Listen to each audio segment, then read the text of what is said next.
నొప్పిగా ఉందా మళ్ళీ? ఇంకెక్కడ నొప్పి? నీ చెయ్యి తగలగానే నొప్పి మాయమైపోయి ఉంటుంది. మళ్ళీ పందాల్లో నువ్వే గెలిచావే. నీ కాల్లో ముళ్ళు దిగితే మీ బావ గుండెల్లో దిగినట్టు అయింది. పాపం ముళ్ళు గుచ్చుకున్న నీకన్నా అతనికే బాధ ఎక్కువగా ఉన్నట్టుంది. కొంచెం ధైర్యం చెప్పు. పదండే వెళ్దాం. మనం ఎందుకు ఇక్కడ? ఇంకా బాధగా ఉందా? నువ్వు పక్కనుండగా ఇంకా బాధ ఎక్కడ బావా? కాలు వదిలే. తప్పు వదలను. నీలో నేనున్నప్పుడు తప్పేం లేదు.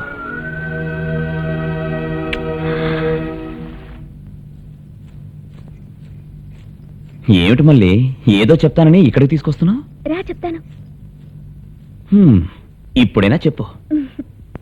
బావా, మహావిష్ణు లక్ష్మీదేవిని తన గుండెల్లో దాచుకున్నాడట. శివుడేమో తన పెళ్ళానికి తన శరీరంలో సగభాగం ఇచ్చాడట. అంతేనా? నెత్తి మీద ఇంకో పెళ్ళాన్ని పెట్టుకోలేదు? అమ్మో, సౌతులు కథ నాకొద్దు. రాముడికి సీతలాగా నా బావకి మళ్ళొక్కటే. తమాషా కన్నాను. నువ్వుండగా ఈ ప్రపంచంలో నాకు ఇంకొకరెందుకు మళ్ళీ?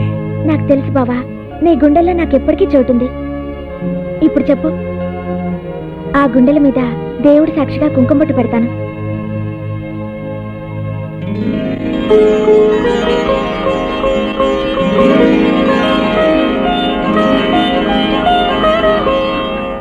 నా శరీరంలో అణువణువు నువ్వే అయినప్పుడు నీ స్థానం ఎక్కడని చెప్పను.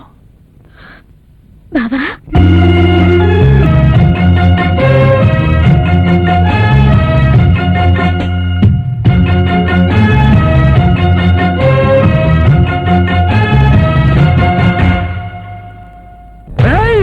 ఆగండి. సింహాచలం అనవసరంగా ఆవేశపడదు. ఇక్కడ పంచాయతీ పెద్దన్నాడు. మీ గొడవ ఏమిటో ఆయనతో చెబితే ఆయనే తీర్పు చెబుతాడు.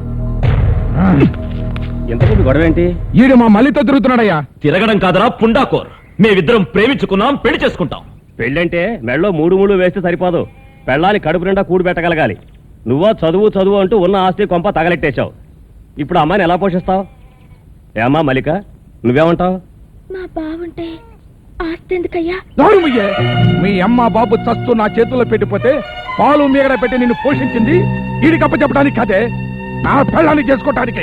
నీ అబ్బా, బిడ్డలాంటి ఆడదాన్ని కోరుకోవడానికి నీకు మనసులా వచ్చిందిరా కసాయినాయాల. రాము నువ్వాగు. చూడు సింహాచలం, పెంచిన వాడివి ఆ పిల్లని పెళ్లి చేసుకోవాలనుకోవడం తప్పయ్యా. ఏంటి తప్పంటారు?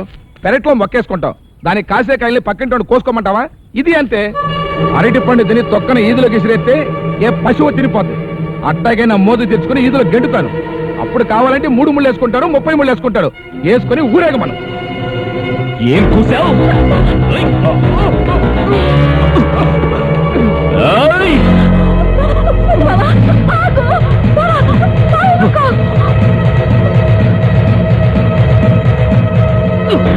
అంత పౌరుషం మగాడవైతే 18 ఏళ్ళు దాన్ని పెంచినందుకైన ఖర్చు 50,000.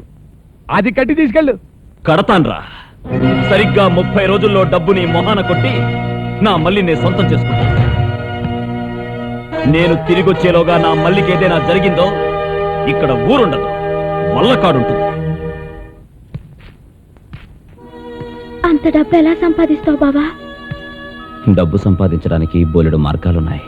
నీతిని నిజాయితీని చంపి వాడు నీకు వెలకట్టాడు.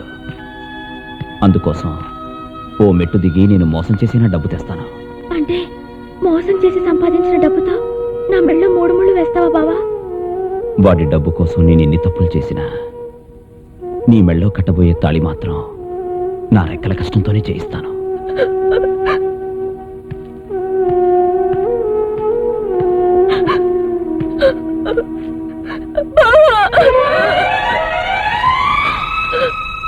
అన్ని రోజులు నిన్ను విడిచిపెట్టి నేనుండలేను బావా. అసలు మనం విడిపోతే కదా మళ్ళీ. మరి నేను వెళ్ళరానా?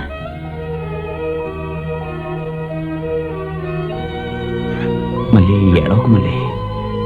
నీ కంటి తడారేలోపు నీ కళ్ళెత్తులో ఉండాలనుంది. నువ్వు పదే కన్నీళ్లు పెడితే అవి ఆరడానికి ఆలస్యం అవుతుంది. నేను రావడానికి మరింత ఆలస్యం అవుతుంది. లేదు బావా, నేను ఏడవడం లేదు, నిజం బావా. అయితే నన్ను నవ్వుతూ పంపించు.